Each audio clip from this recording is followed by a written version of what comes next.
Okay, hello everyone. This is lecture 10.2. This is about research trends in multimodal ML. This is going to be a very fun lecture. I hope it will be as fun for you as it is for me. This is a lecture, we spent about a good 3 weeks working on this lecture, the whole team. Our goal was to try to identify some of the research trends in multimodal machine learning in this last year and give you some samples of these research papers.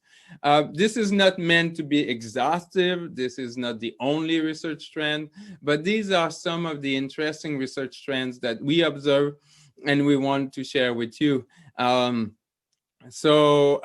We identify 8 of them.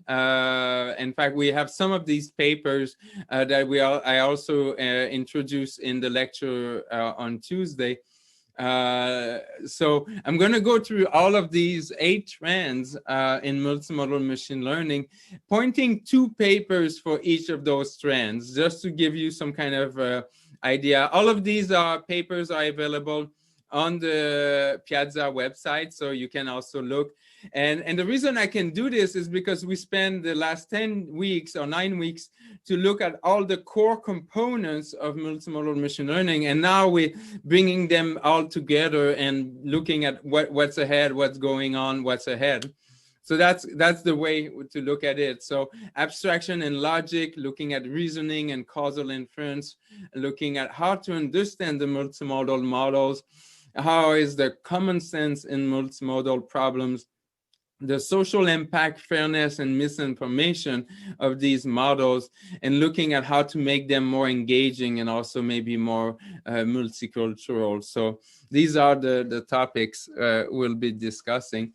Let me start with this concept of abstraction and logic. And it's very interesting to see this trend going on because I will say, if like about 5 years ago, the 5-10 years ago, the trend was really into these dense representations. Like we're going from something that's relatively sparse, like one hot encoding of words, to something very dense, like the output of a word to vec. So we went for something that is sparse and discrete and maybe even interpretable to something that's dense and maybe a little bit harder to interpret. What's really nice is that now all of these earlier trends, like before 10 years, like these trends of like 20, 30 years ago, are now being revisited with the advantage of the neural architecture, the neural network architecture. But now we're revisiting some of these. And I think what's great, it allows us to bring some more domain knowledge and also some more interpretability. And it allows us to do reasoning. Reasoning, when we talk about reasoning, there's one definition or one way to look at reasoning that I personally like and I want to share, is that the typical neural network will be a lot about inference and like a lot about learning and bringing thing and a lot of them has been over the years over those dense representation. Reasoning is once you have knowledge, and knowledge is often discrete and or in its nature, like knowledge, the extreme version, like a knowledge graph will be with nodes so these elements or these evidences of knowledge, and reasoning is taking these evidences, this knowledge, and being able to process and maybe learn from this. But so the reasoning is interesting when you have these more discrete representation. And so when we do a task like, and I will use it for explaining the idea of learning by abstraction, is that if you have a task, and the task is, in this case, it's a task we know quite well, you have an image and a question, and so you want to answer this question. How to solve this question using visual reasoning. And if you want to do it through reasoning, because we will need to have this set of evidence, we will need to do 2 tasks. One, we will need to take this image which is in a sense very high dimensional, but it's raw representation, and then generate a representation that's a little bit more discrete in it, in a sense. And one way will be to just detect objects. So already like which objects instances are there. And then this approach, this paper goes a step further, which has been done a little bit in the past, which is like not just an object, but also a scene graph of like how are objects related to each other in that image. That's the first step that will be needed as a first stage. That will be then treat this graph as a state machine, and that's how they do it in that paper. And I will discuss a little bit of an example of what we mean by state machine, because not only is a graph, but a state machine will be looking at it as each node and traversing as a way of traversing the graph. That's one use of state machines, and that's the way they use it in this. So that's the idea, and we'll go in more detail. But what I want to, before we go in that point number 2, I want to say you also need to take the language and bringing back to something that is somewhat more discrete as well, because otherwise, if you work with a very high dense representation, it may become hard to link it with the scene graph. So these are the high level. Let's go into details and give an example so that you can understand. Just to give this example. So as a first stage, if you want to take an image and just create it as a graph, the simplest way to do this is to detect the objects, and once you have an object, look at proximity or some other measure, but proximity is often a good one to start with, to just get an initial graph of this. So that's just the initial way of graph. Then what's interesting in this line of research is to say that a node in this case, let's say the boy, the girl, a person, or the coffee maker, it's not just that it's an entity, but that entity has attributes. That entity has attributes, and these attributes could be continuous, just like a dense representation, like a CNN output. But here, what they're trying to do is to say, let's create a pre-trained kind of an alphabet of concept of attributes that could be related to each of these nodes. This brings kind of a little bit of domain knowledge. In this case, I think they use visual genome and other of these to do this. Is that you're kind of creating a dictionary of attributes, and some of them you're going to bring them together, and you're going to bring them and call them property. This is just manually encoding, manually grouping the attributes. So brown and red are two colors, so that they're both the same property. But the interesting thing here is that each node will have kind of a probability distribution over all these attributes. And so you could nicely now, because the goal at the end of the day is to be able to keep this into a framework where you can still do backpropagation and still have derivative. And so as little as possible, you'd like to have those functions that you can compute derivatives. So that's why here you will have all of each node have all possible attributes, and then compute for each of these nodes based on some preliminary, like you look at visual genome and you can see there's those fine grain annotation in visual genome for each object. It's not just the object, but it says like the old woman, the old man. So you kind of have all of these attributes. By attributes, I mean also almost adjective, you could say. And so the nouns, in a very cartoonish way, you could say the nouns are the nodes, and the attributes or the concept, they call them a concept, these are kind of the adjectives. And so this is for each of the nodes. You can suddenly have a graph that's not only nodes, but nodes that have attributes. And then the edges, the transition, can also have attributes associated with it. And so you also can define a dictionary of relations between then. And there you will also, from another data set, pre-train and identify some of these attributes, like on the right, inside, behind, looking. And so these attributes will be kind of directional. So coffee maker is on the right to the ball is on the left of the apple. So these attributes, the ball and the apple is inside the ball. And so these are directional relations. And so the way you will do it is you will define a dictionary of all these relations that you could have. And this is based, there's a little bit of manual input on this.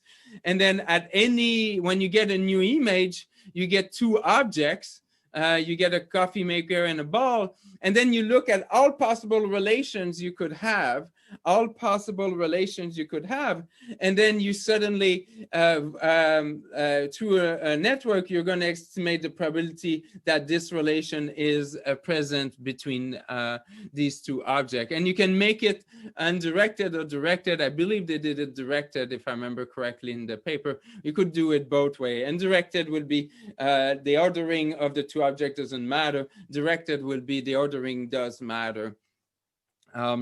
And so that's suddenly you have a nice knowledge graph in a sense, and they will use it as a state machine, a knowledge graph of what is in the image.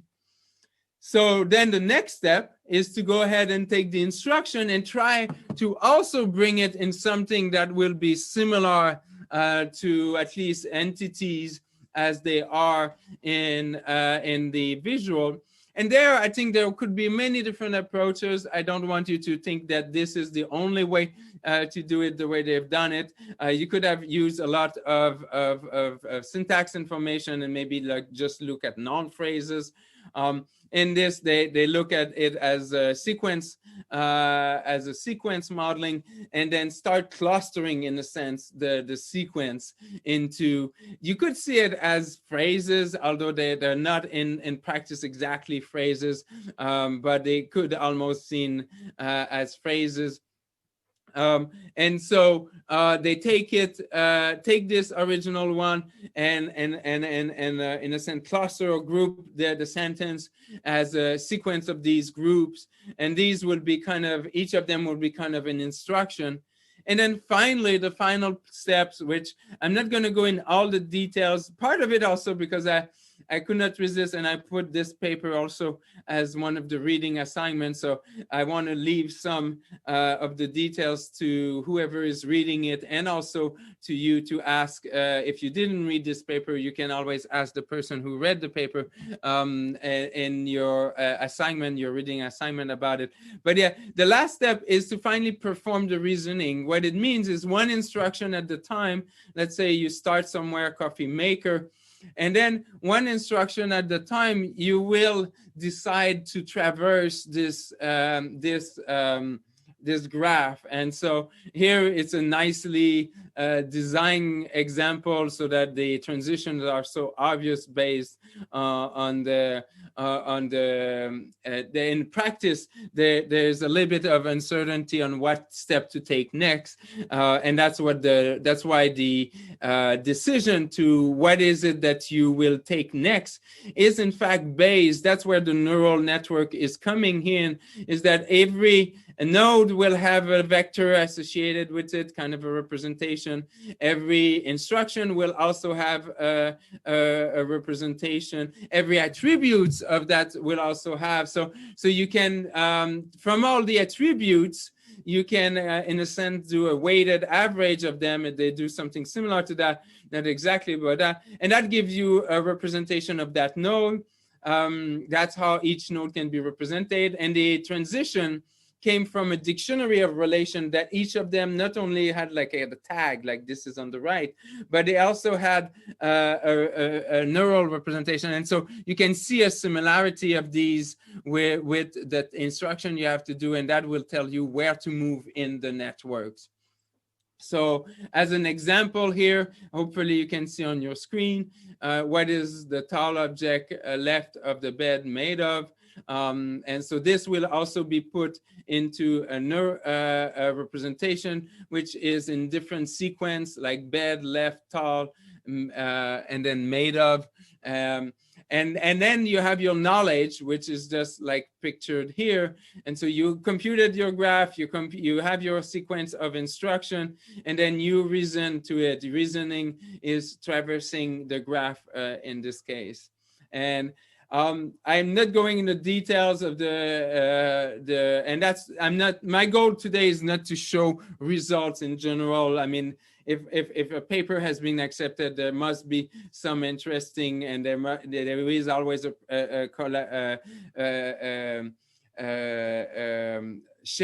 comparison with previous work. But one result that I think was interesting here is that because they're using this more like discretized version of the space, it allows them is to be a little bit more robust to like changes in the way things are asked.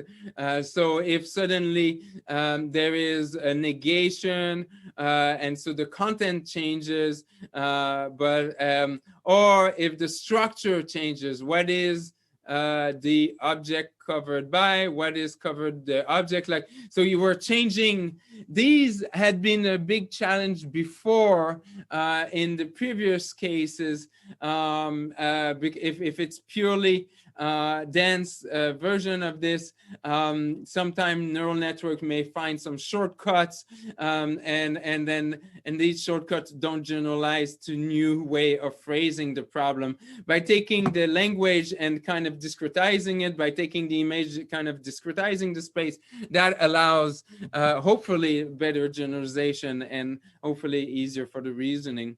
So the next three papers are also in that kind of reasoning idea. In fact, I will discuss more, not this one, this one has an aspect, but the next two after that have. This one is also about discretizing knowledge, but here is adding another aspect to it. This is more of a data set paper, but it also has some interesting modeling.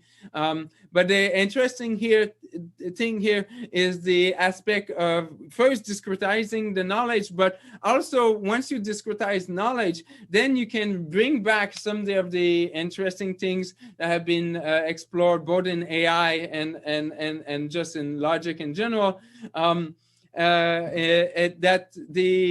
can go and take this advantage, and here they're using logic as one of these like pre-neural network, if a better word, approaches. And the reason for that is that in many cases, there's compositionality in the way people talk. And the goal here is to take advantage of that. And in one way to do this would be to, hey, let's just create a huge data set that just have a lot of composition, like take VQA and create a lot of composition and only trained on this.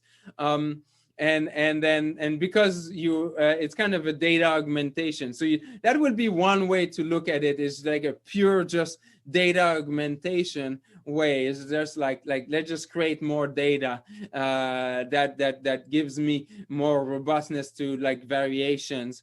Here, they're trying to do a little bit of that, but also trying to say, hey, my model and data set. So data set, I want to do this kind of extension.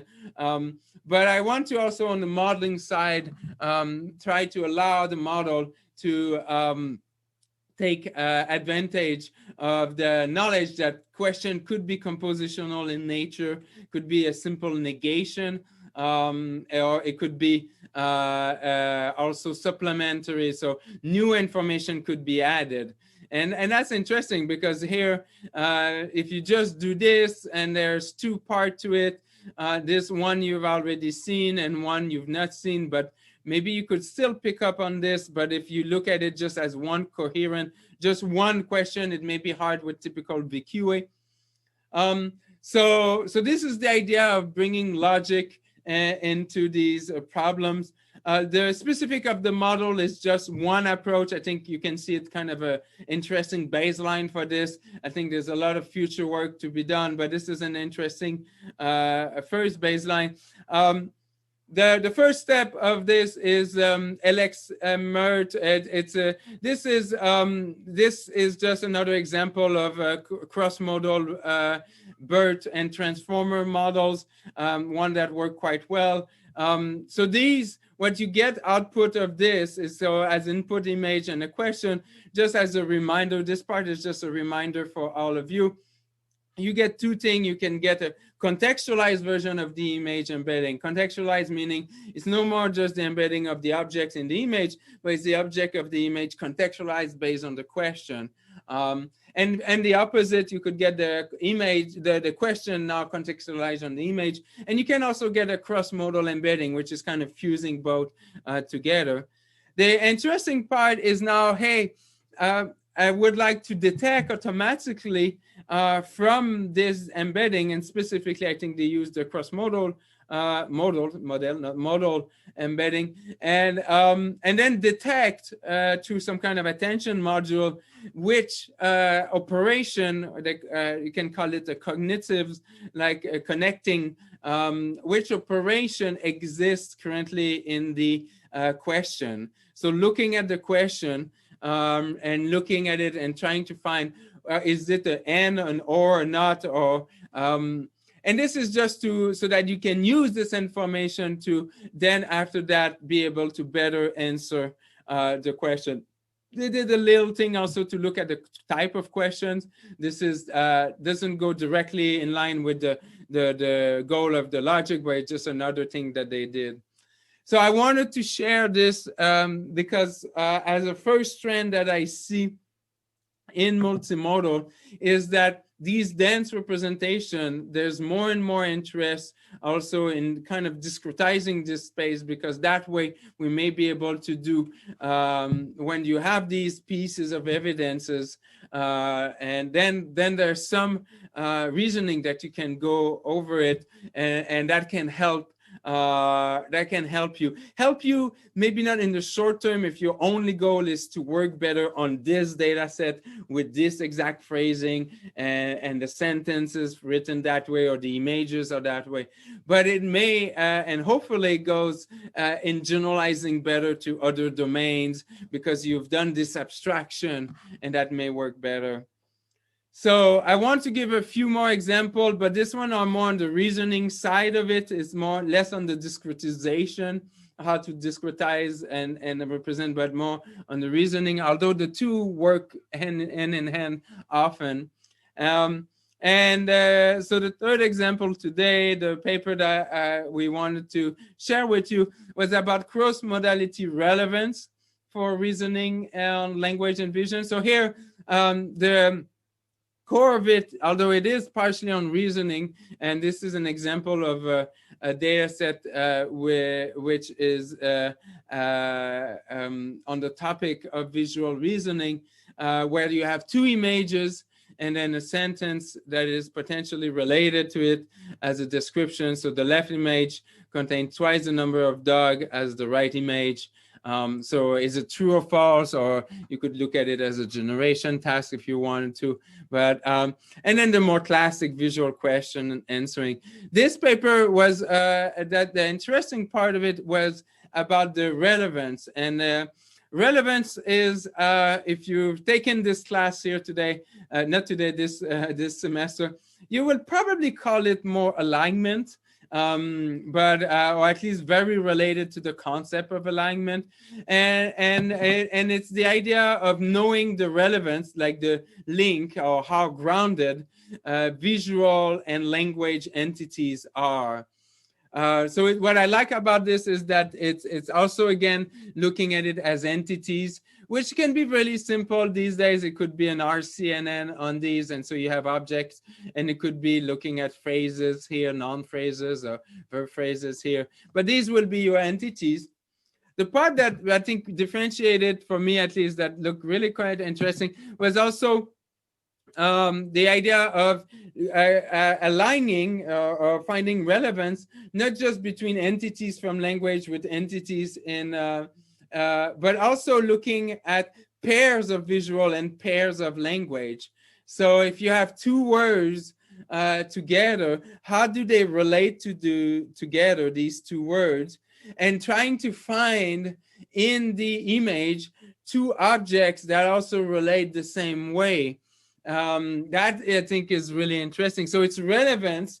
You're trying to find relevance, but it's not relevance between unique entities in both modalities, but it's also relevance between pairs of the visual and language. So that I think is interesting. It has a flavor of the first paper I talked today, where we look at pairs in a graph, but here they're not explicitly doing the graph.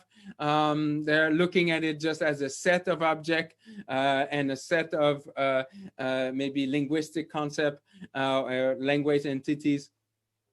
And so the model itself will be in a two-step. You will compute the relevance of the entities. And for that, you look, if you look at this, what does it look like? Okay, if, taken the class, you can recognize this is really similar to a bilinear model. You have a one vector, you have another cross product. That's kind of what this is creating here. And so this is what they call relevance, doing the bilinear of the two, visual and language.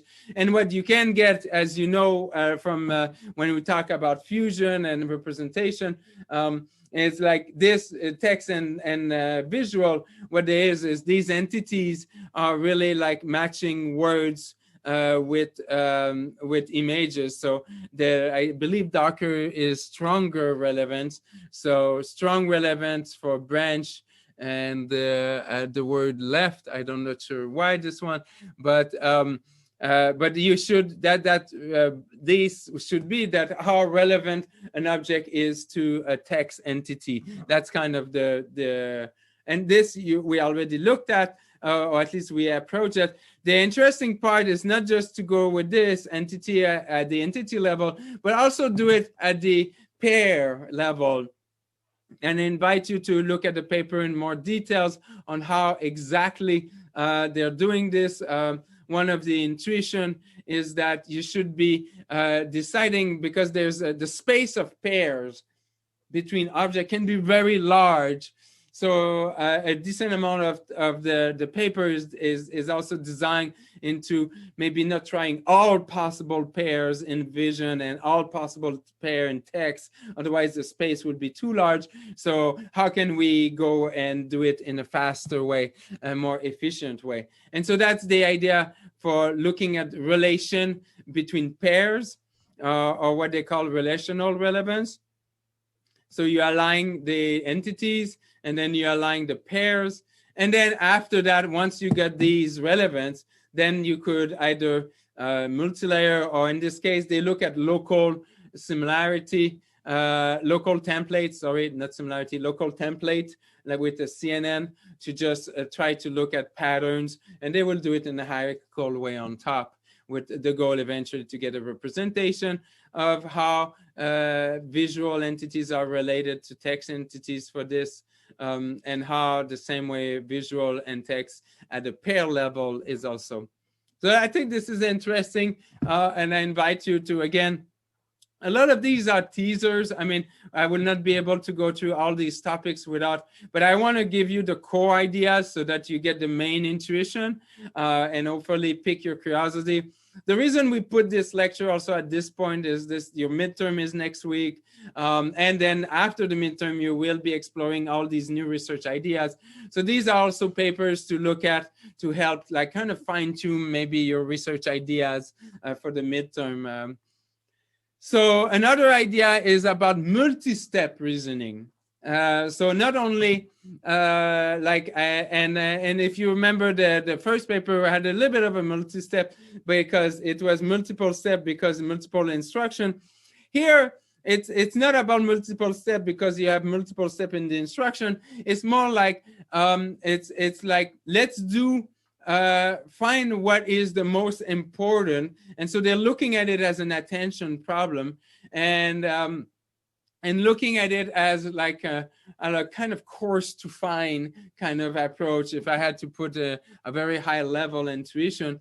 And the intuition is that humans take a first glimpse of an image when you do a task. It could be visual question answering. In this case, they do visual dialogue.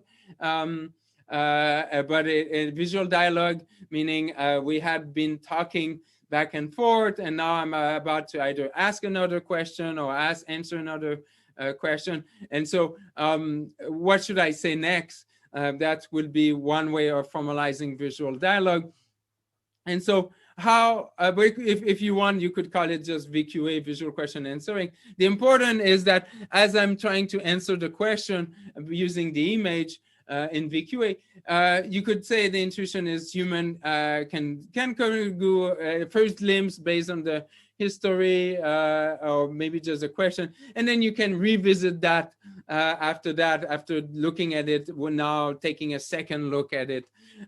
So the idea is to go step by step like this. And the way to do this, to put it in terms that we use in the class, so they apply the multi-step reasoning to the visual dialogue by using a recurrent. So they say multi-step, but in practice is a recurrent network. So one step of the recurrent will be a step of reasoning, or and the recurrent is a version of the reasoning. When they use the term reasoning, is related to attention.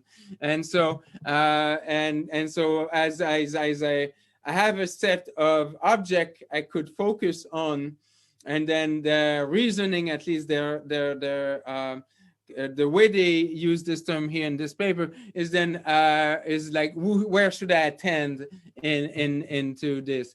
And then finally, this is done both on the text, on what should I attend in the question, so what should I attend in the text, and you do it in multiple steps. So it's dual just because they do it on both text and question at the same time. So that's where the term recurrent dual attention network. So the example there, I took that from their paper. So you want to answer the question, is he wearing shorts? And so you could directly from the image pick the objects, but here the intuition is like, as a first step, you attend to all the relevant object here. Maybe the is he wearing shorts? So maybe you're just looking at non-phrases and finding these non-phrases in the phrase. And then the second one will be about maybe more step, and it could be more than two step, but there, let's say put it as a two-step reasoning. Then you narrow down the context. That it's not just about maybe the non-phrase, for example, but that really it is about the young boy. And part of the issue also in the case of the dialogue is that you can maybe sometime find out was the he related to, and so the he is related to the boy or something like this. So the dialogue could help you disambiguate some of those pronouns, for example, and that's also maybe. And there's been some work doing it also just in dialogue. There's been a multi-step dialogue reasoning. I think I remember like at least a year or 2 years ago, some NRIPS paper on this. So this is an interesting topic. So I think this is a little bit of a simplification of the process of reasoning. It's only one aspect of reasoning, which is about where to attend.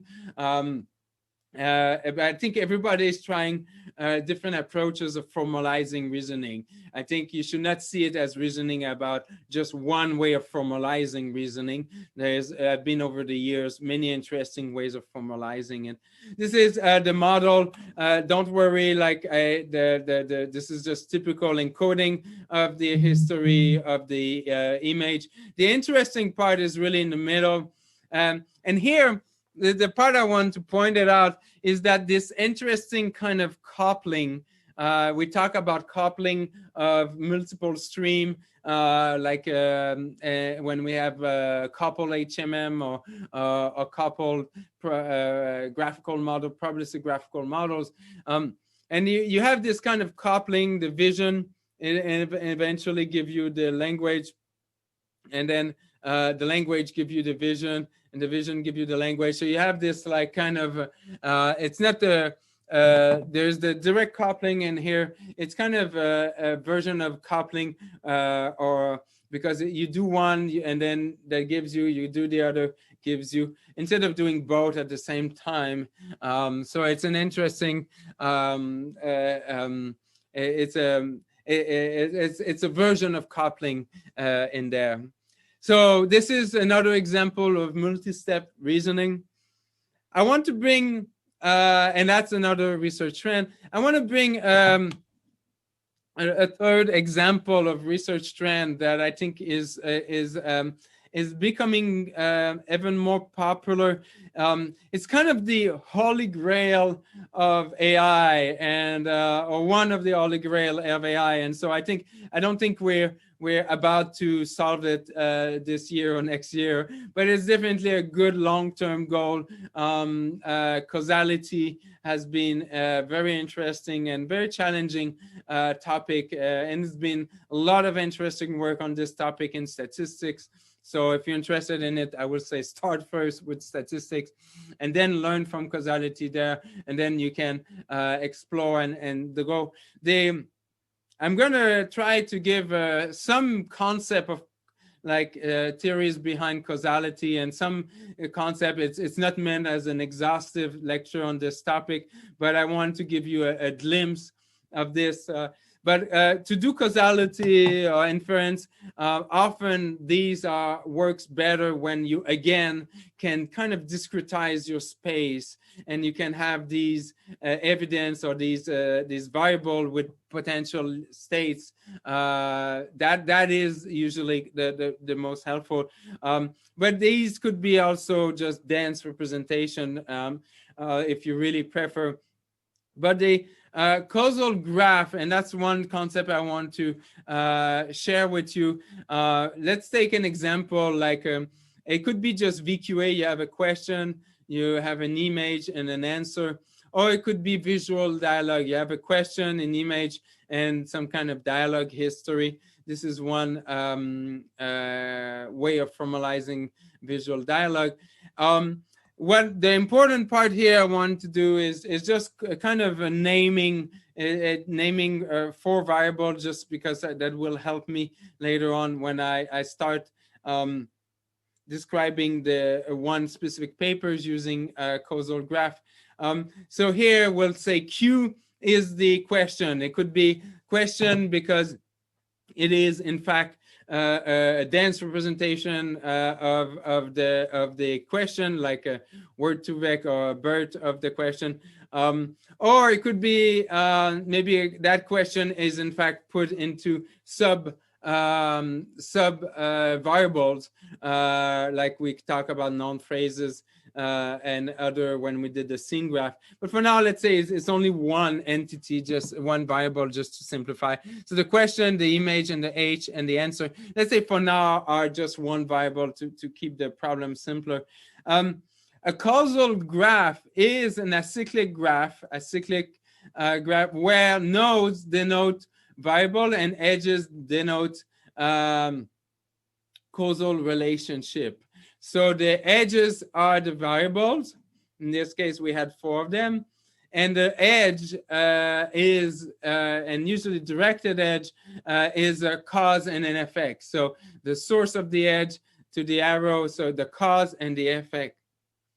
And how to represent that problem here, or what will be a good representation of how people these days, there are probably better ways to do this, but what is one way that people do this in the world of visual dialogue?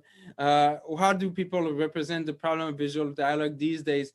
A lot of time they use this way. What they do is they take the image they take the image, the question, and the history, and try to learn a good representation, a better representation of the image. That's what the V is, a better representation of the image. And then when they go ahead and do the answer, they take that representation of the image that was maybe based on some attention, based on the question and the history that they knew where to attend. And then they will answer taking the history of everything that has been said, the question, and the better representation. And so that's one way that has been very popular. You're probably asking yourself, what does an arrow means in the world of neural network? And I think this is a simplification, and I think there could be a longer discussion about is it really causal, but a nice simplification, and I think important is assumption that people are using theories of causality with neural network, is there's quite a few people who, what they take as causal is that the output of a neural network is the effect of the cause, which is the input. So that's a very that's a relatively big assumption, but if you make that assumption, then it allows you to study the problem in an interesting way. So it's an assumption you should be aware that is that will need more work to confirm that is, but it is an interesting, that's the way to do it. So each of these arrows could be seen as a neural network in a sense. So that will be a way to formalize, to take a neural network and putting it in a causal graph. Now, the reason I am going and talking about causal graph and all this is that if you talk and start putting your problem, this is a problem of visual dialogue, and start take the time to put it in this framework, then you can start observing the problem and start asking questions. And specifically, the two papers I want to talk about today on this topic of causality, they use causality to really understand the problem, and by understanding the problem, also understand the biases in the data and possibly the biases in the model. And I think a lot of the work is primarily on the biases on the model. At least that's the one I'm presenting. So what is all these great neural network we've been building, and they're working so well on one data, but they may not generalize as well on another data set. And then we're wondering why. And so causality may be one way to try to study these data sets and try to, these models, try to understand what are they doing first. Like by putting a graph like this, it's kind of just formalizing, hey, that's what the model is currently doing. And then try to see if there are things that could be changed in the way the flow of information is going. And so one paper that does it, two causal principles for improving visual dialogue, what they're doing here is that they're making observation, and I'm going to share these. And so they take this problem here, and they're making two observations. And these are empirical observation. Although they're motivating it through theory, but originally they were empirical, just like the model performed better. And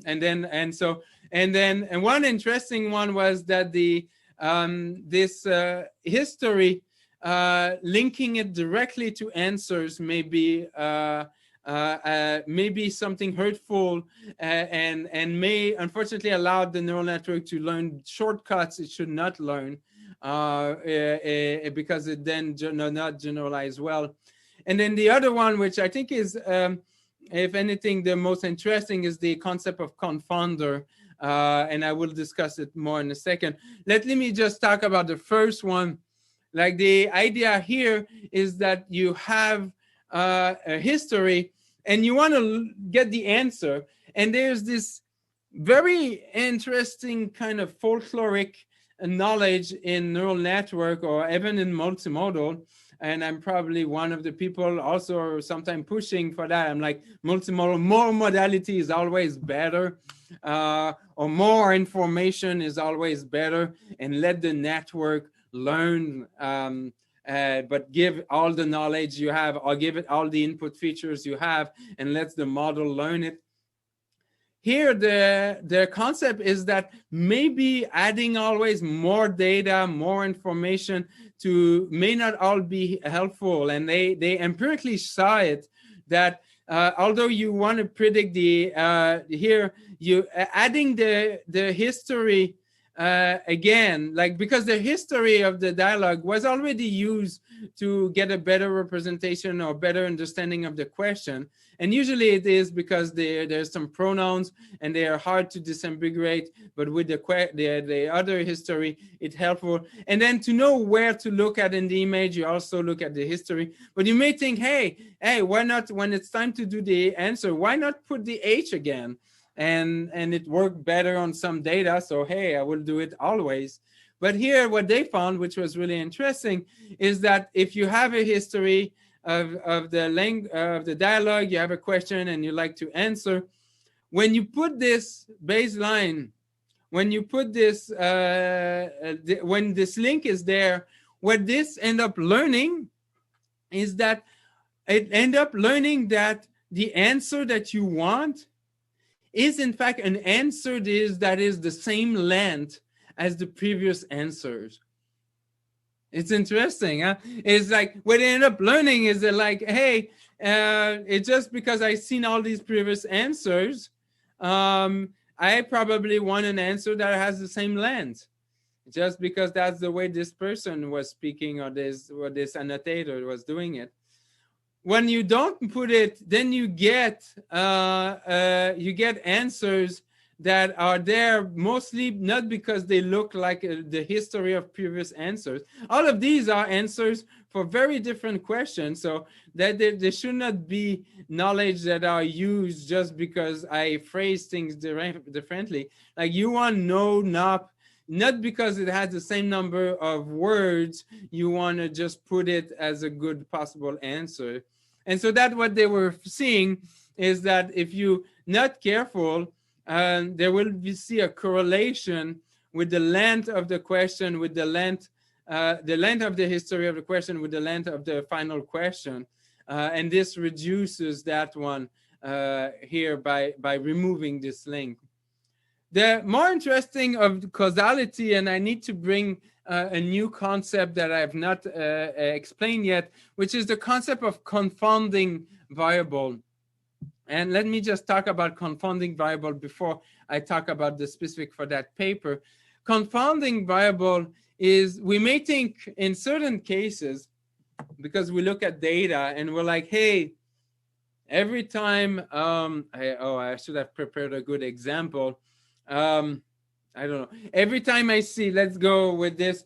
Every time I see this question, I get this answer. And so I may think that the way the answer has been phrased is only to be able to answer the question like that. In a sense, that's a causality I would like. I would like the answer to be mostly based on what the question was. That's the causality of that. But there may be some confounding variable.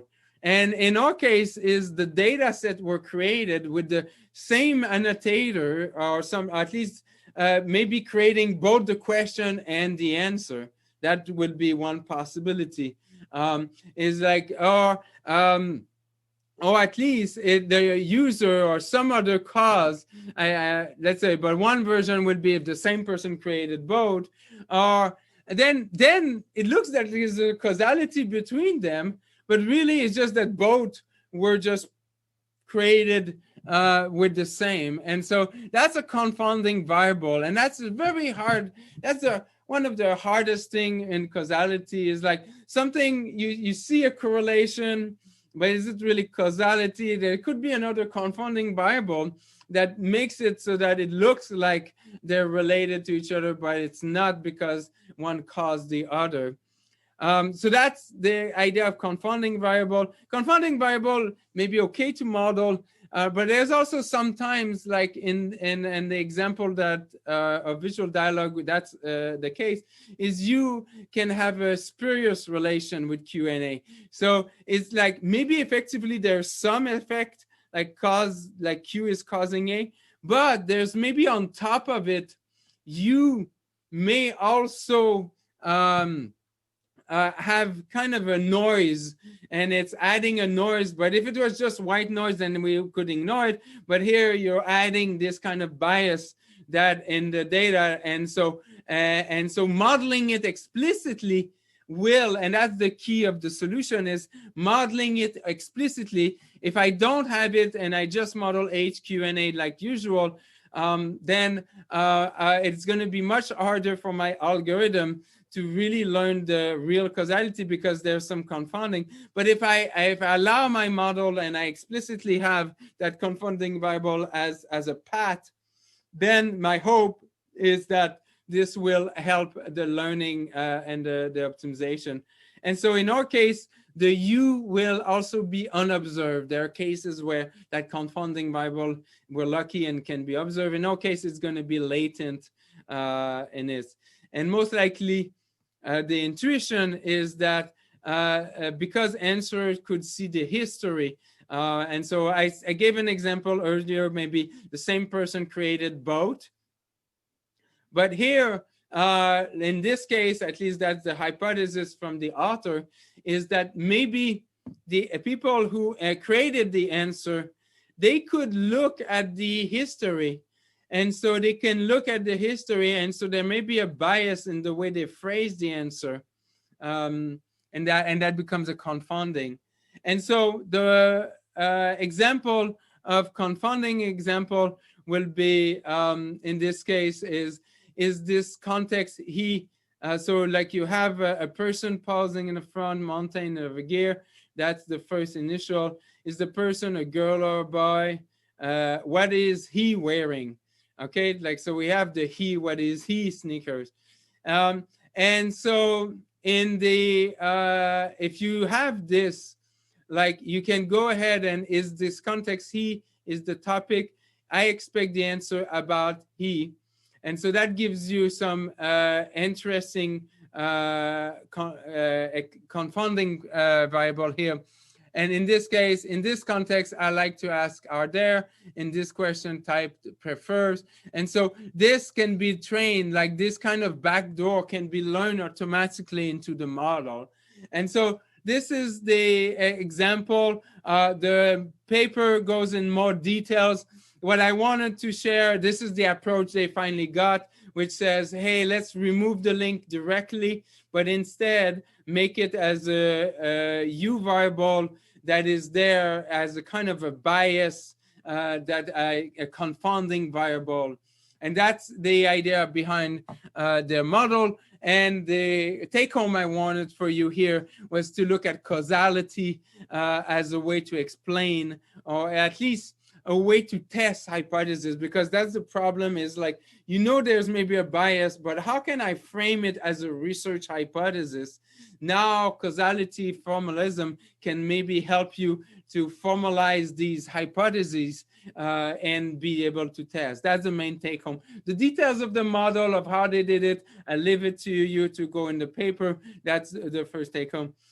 Another example, it's using the concept of causality in a slightly different way. And so I think the same way we had reasoning that was formalized in a different way. And in one case, it was mostly attention. Another is about traversing a scene graph. The same thing is with the concept of causality. It's been, the word, I think, has been a word using a little bit differently. Here, let's to kind of give some context. This is the typical VQA.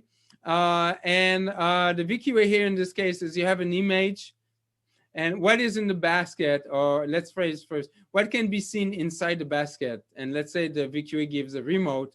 And what's surprising in many VQA system is that, in fact, just rephrasing almost the same question gives very different answers.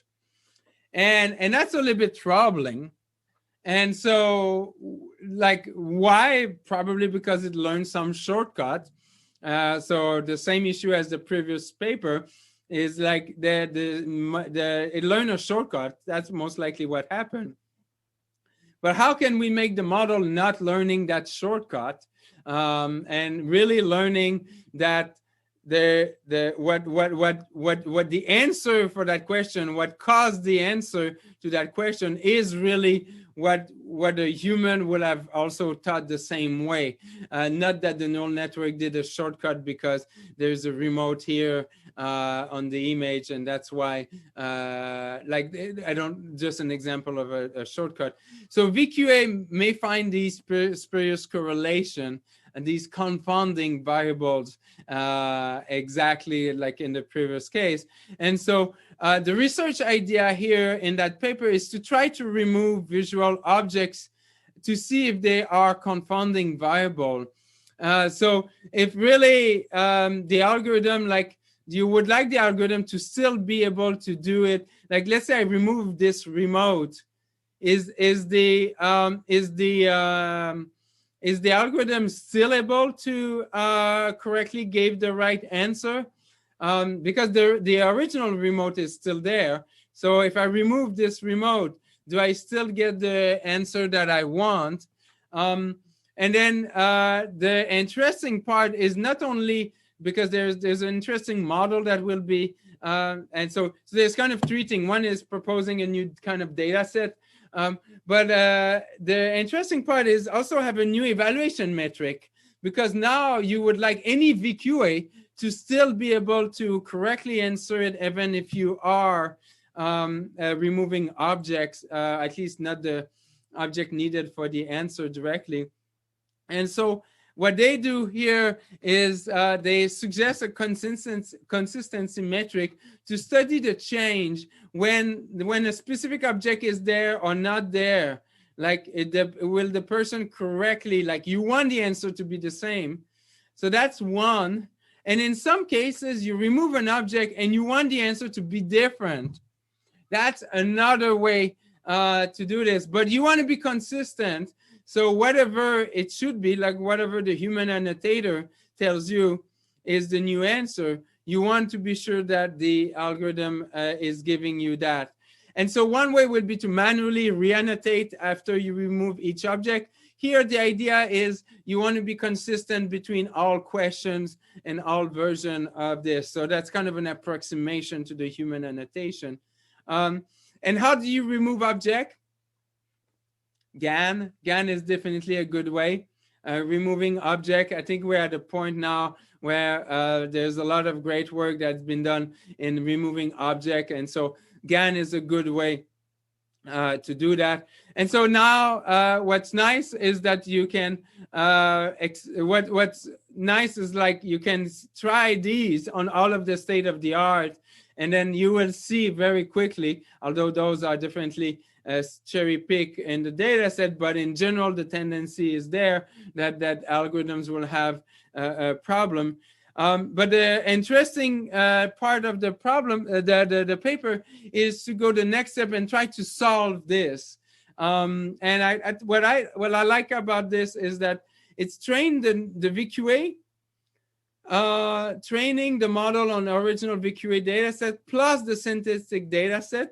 So you're going to train it on both, but you're consisting of images, but you're going to force it to have the same attention. So the synthetic data set are created based on the original VQA. But the data, the model to perform better, but the model itself will need to be able to use the same model to answer both. So by forcing that, you force the model to at least have less of the bias on this. So that was really interesting.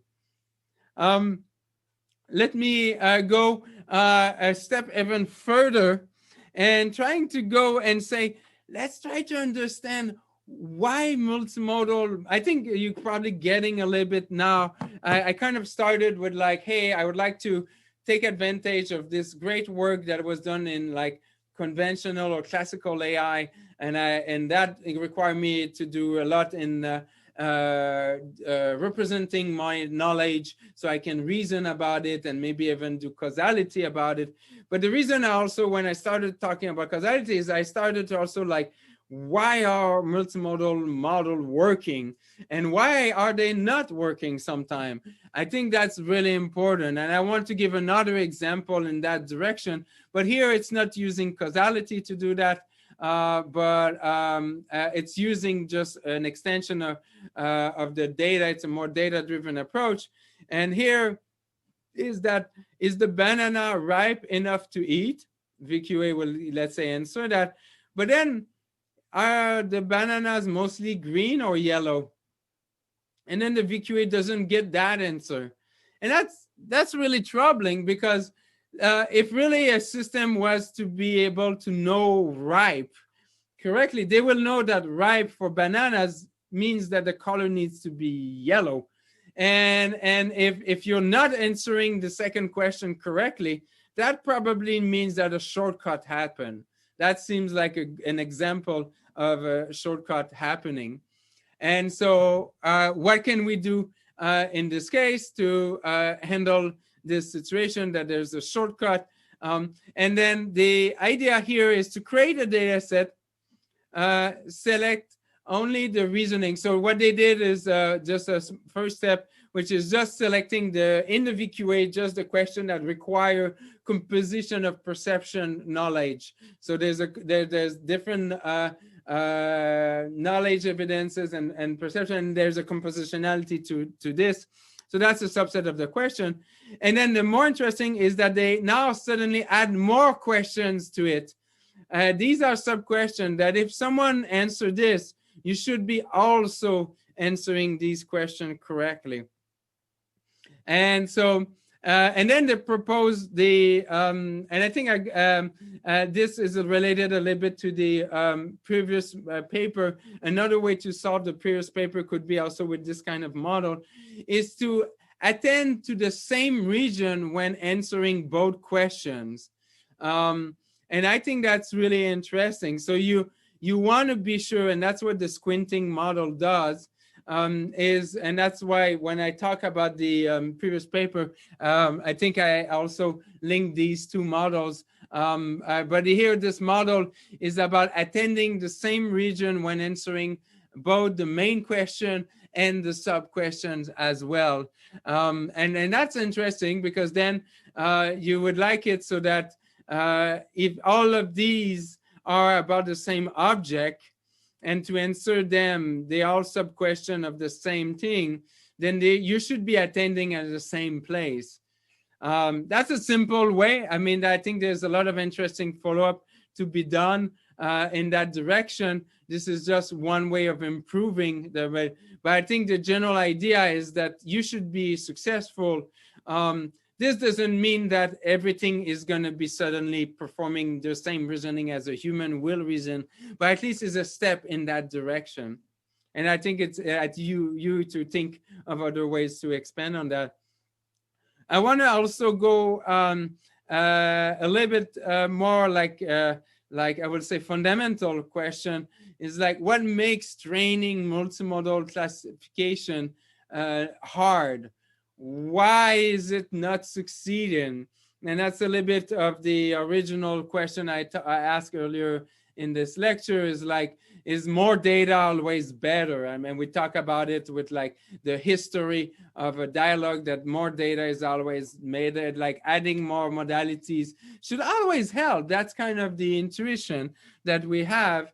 And this is a data set example of action recognition. You have a video sequence and you're recognizing, is it which type of action, like shaking head, writing. And so these are like just an example. And you will think that in this case, if I have just the image or add the audio or add the motion, you could argue this is a different modality, or at least a different view on the data, because there you're looking at optical flow, which is kind of motion.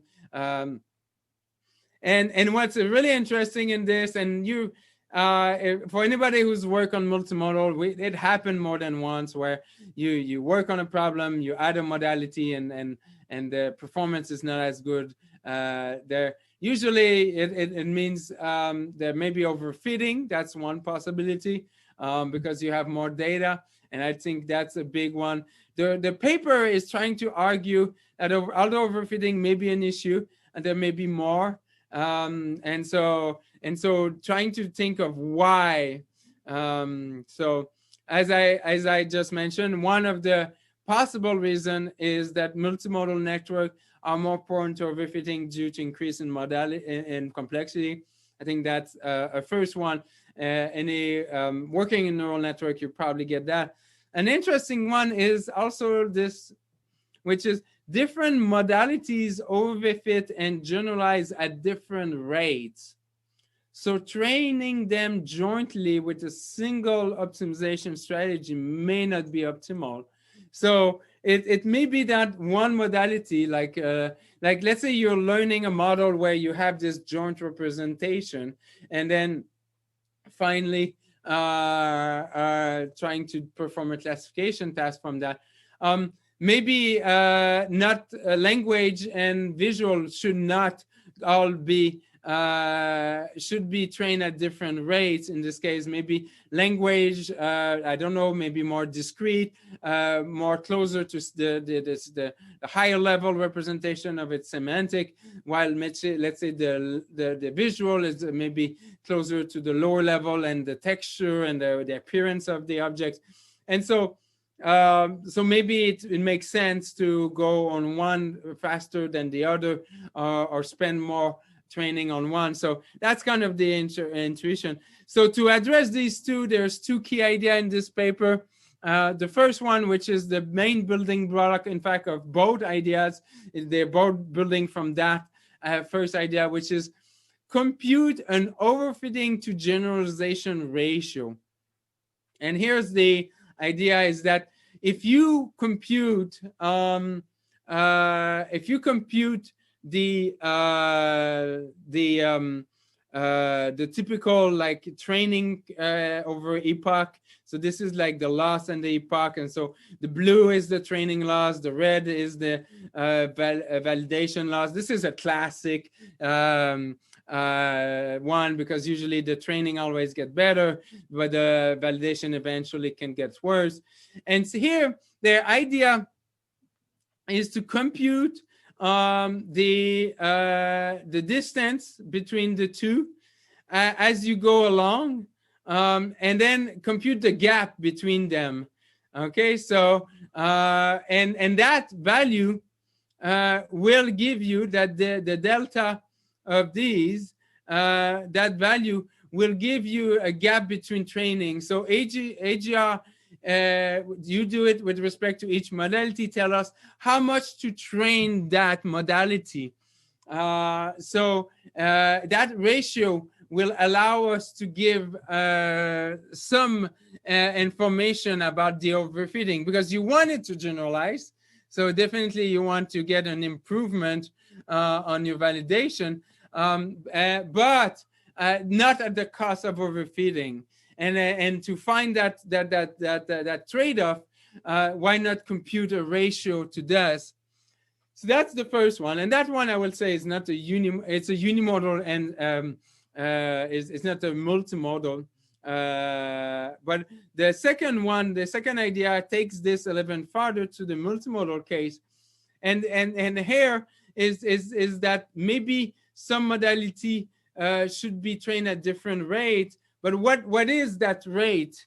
Because if I train a convolutional model, let's say this is a late fusion with joint representation, maybe, and I have my input for modality 1, input for modality 2, and I get my prediction, my score, and my loss. So this would be a typical convention. Their proposed approach, which is interesting, is to at the same time, it may sound like a waste because you're kind of training 2 models, 3 models, but at the same time, I'm going to also train the loss for the modality one, I will train a model for the second one, and then I will also train the one I want, which is the multimodal one. And why did I do this? Is that by doing it on one modality, I can look at this modality and then compute the OGR for that one modality, because I can see how this modality is going on right now. Hey, is this modality just by itself? Is this modality just by itself? Is it going well? Is the validation going still in the right direction? And this one, the other one, is it going the right direction? And then I can use that to adjust my rate. And so it allows to better balance the generalization between overfitting by taking this information. So this is one idea in this on the multimodal, trying to understand what is not working and offering a way of improving on that. As you can imagine, there are a lot of other interesting research questions. Another big topic in multimodal is common sense reasoning. That's big in NLP. It's big in multimodal as well. And I think we're at the beginning of that. I mean, there's been a lot of interesting work in NLP and AI before, in knowledge also, reasoning, but their common sense has been coming back.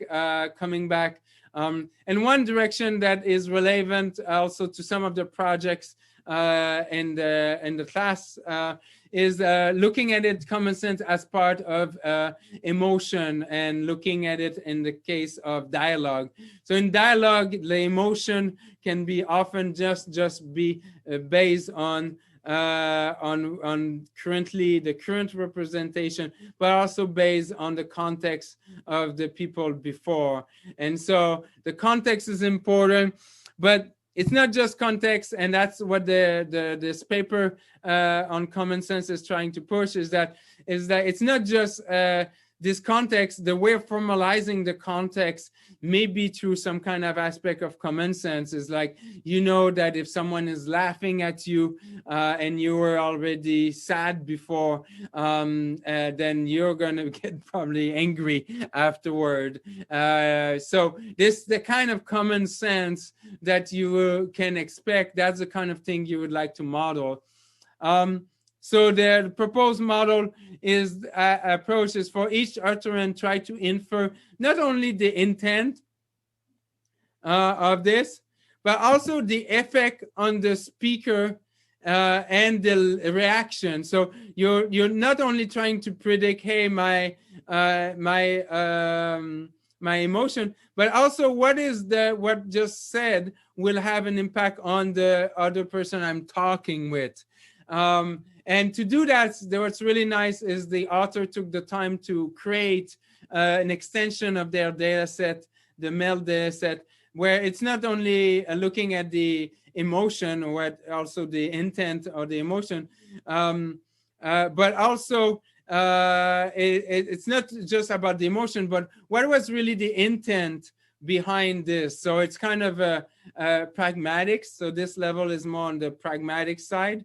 And then here, more on the interpersonal side, like what is the reaction? And that's a little bit the common sense that comes also there. So here, the common sense, at least argued by the authors, will be like on like when you do the pragmatics, there's maybe a need for common sense. And when you do the interpersonal, or the dialogue, you may need as well. And so a person says something, look, it's beautiful outside. Why are we arguing in an angry way? But what is it really the intent? And so that's the kind of extra information.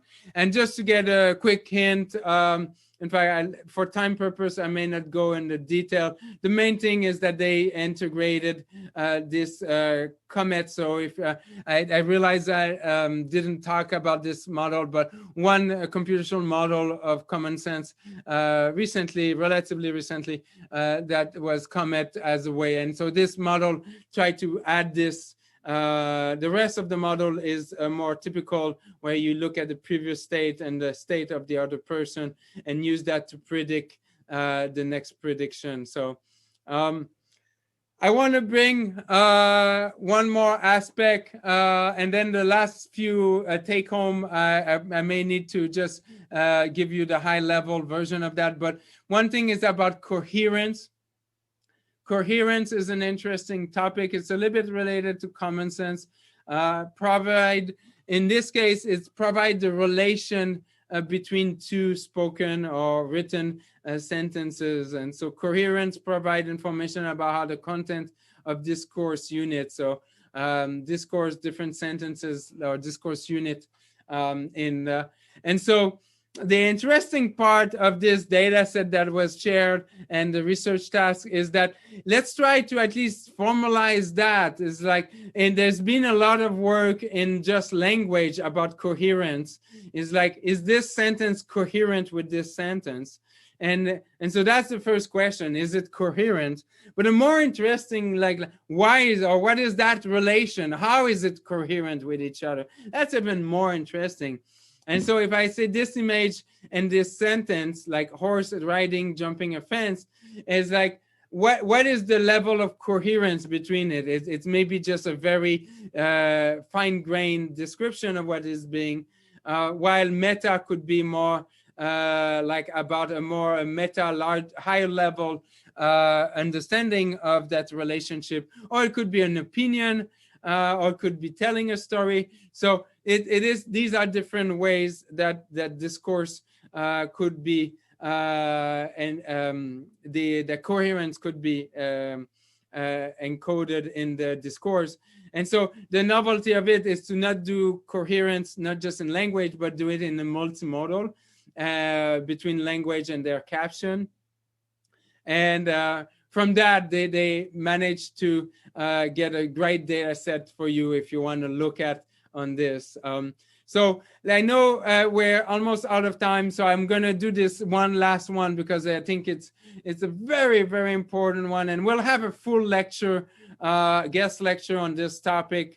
Many of these topics I talk about will be things we'll revisit through the guest lectures after the midterm. So we'll be able to go in more in detail. But social impact is one. I think it's very important when we're building all these multimodal models to be aware that there could be like biases in it. And we talk about different ways of detecting biases, and in some of the other papers, the biases was detected mostly to try to get better performance. That's one way. But also you want to look at biases because also these biases could have an impact on people's life. Like in example, like if we use a system that look at YouTube videos or some multimodal videos to decide to hire or pre-screen the resume, that can be very dangerous if not done in a transparent way and interpretable way. So the interest in the community has been really in creating these data sets, both language and also with images and sometimes with videos, to try to reduce the potential bias. And there's a great demo at ICMI this 3 weeks ago on this topic, and I think there's the data set is shared also on this, which look at like one of the most important but also well documented is about gender possible biases that you can see, and they see a significant difference in predicting distribution with respect of gender. And the other example is about misinformation, what has been popularized under the term fake news. I think this is another aspect that is very important. And so you want to be able to, and there's another interesting data set that is multimodal, also with language and their images as well. So So I invite you to look at the last 4 papers, look at emotion as a way to engage people more in this. And the last one is looking at multilingual and looking at aspect of multiple culture. You could go all the way, but for now, just multilingual. So if you want to go and look in details, I put all of these papers, and these are all the last year. Most of them are the last year. That's the kind of recent trends that we've seen in a multimodal. So thank you very much for your attention.